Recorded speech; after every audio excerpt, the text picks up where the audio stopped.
Supreme court ने आज कोटा के अंदर कोटा को मंजूरी देकर एक ऐतिहासिक फैसला सुनाया है। सुप्रीम कोर्ट के 7 न्यायाधीशों की पीठ ने कहा कि अब राज्यों को कोटा के भीतर कोटा देने के लिए SC/ST में सब कैटेगरी बनाने का अधिकार है। कोर्ट ने कहा कि किसी भी सब कैटेगरी को 100% आरक्षण नहीं दिया जा सकता। चीफ जस्टिस DY चंद्रचूड़ की अध्यक्षता वाली पीठ ने माना है कि SC/ST आरक्षण के तहत जातियों को अलग से हिस्सा दिया जा सकता है।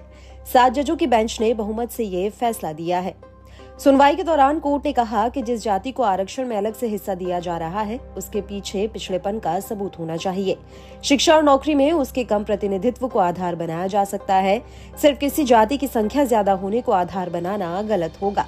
अदालत ने कहा कि अनुसूचित जाति वर्ग एक समान नहीं है। कुछ जातियां ज्यादा पिछड़ी हुई हैं, उन्हें अवसर देना सही है। हमने इंदिरा साहनी फैसले में OBC के सब क्लासिफिकेशन की अनुमति दी। ये व्यवस्था अनुसूचित जाति के लिए भी लागू हो सकती है। चीफ जस्टिस ने कहा कि ऐतिहासिक साक्ष्य बताते हैं कि दलित वर्ग समरूप वर्ग नहीं था और सामाजिक परिस्थितियां दर्शाती हैं कि उसके अंतर्गत सभी वर्ग एक समान नहीं है। CJI ने आदेश सुनाते हुए कहा कि एक वर्ग के सामने आने वाले संघर्ष निचले ग्रेड में प्राप्त प्रतिनिधित्व के साथ गायब नहीं होते हैं। सुप्रीम कोर्ट ने बहुमत से फैसला सुनाते हुए कहा कि पिछड़े समुदायों में हाशिए पर पड़े लोगों के लिए अलग से कोटा देने के लिए अनुसूचित जातियों और अनुसूचित जनजातियों का सब कैटेगरी जायज है। जस्टिस बेला त्रिवेदी ने इस पर असहमति जताई। CJI DY चंद्रचूड़ की अगुवाई वाली संविधान पीठ ने शीर्ष अदालत के 2004 के उस फैसले को पलट दिया जिसमें कहा गया था कि राज्य सरकारों को आरक्षण देने के उद्देश्य से SC की सब कैटेगरियां बनाने का कोई अधिकार नहीं है। हालांकि कोर्ट का ये भी कहना था कि सब कैटेगरी का आधार उचित होना चाहिए। राज्य अपनी मर्जी या राजनीतिक लाभ के आधार पर सब कैटेगरी तय नहीं कर सकते और उनके फैसले न्यायिक समीक्षा के अधीन होंगे। अदालत ने कहा कि ये देखा गया है कि ट्रेन के डिब्बे से बाहर खड़े लोग अंदर जाने के लिए संघर्ष करते हैं, मगर जो अंदर जाते हैं वो दूसरों को अंदर नहीं आने से रोकना चाहते हैं। जिन लोगों को सरकारी नौकरी मिल गई है और जो अभी भी गांव में मजदूरी कर रहे हैं, उनकी स्थिति अलग है। दरअसल पंजाब में वाल्मीकि और मजहबी सिख जातियों को अनुसूचित जाति आरक्षण का आधा हिस्से देने के कानून को 2010 में हाई कोर्ट ने निरस्त किया था। हाई कोर्ट के फैसले के खिलाफ सुप्रीम कोर्ट में याचिका दायर की गई। गुरुवार को इस याचिका पर सुनवाई के दौरान सुप्रीम कोर्ट ने आरक्षण को लेकर बड़ा फैसला किया।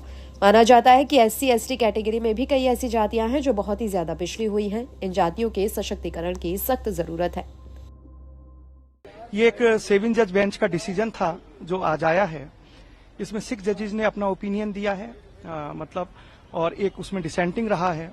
और इसमें मेन इश्यू जो मैटर में था वो ये था कि पंजाब में एक एक्ट बनाया गया था जिसमें SC/ST कैटेगरी में एक पर्टिकुलर ग्रुप को क्लासिफिकेशन करके एक पर्टिकुलर रिजर्वेशन कोटा दिया गया था, जिसे पंजाब एंड हरियाणा हाईकोर्ट ने उस समय पे स्टक डाउन कर दिया था। उसकी वैलिडिटी चैलेंज थी, मेन कोर इश्यू ये था, बाकी और भी चीजें थी। तो आज मेन जो निकल के आया उसमें यही निकल के आया कि अगर SC/ST कैटेगरी का सब क्लासिफिकेशन किया जाता है रिजर्वेशन के पर्पज से, तो वहां कहीं ना कहीं एम्पेरिकल डाटा बहुत जरूरी है।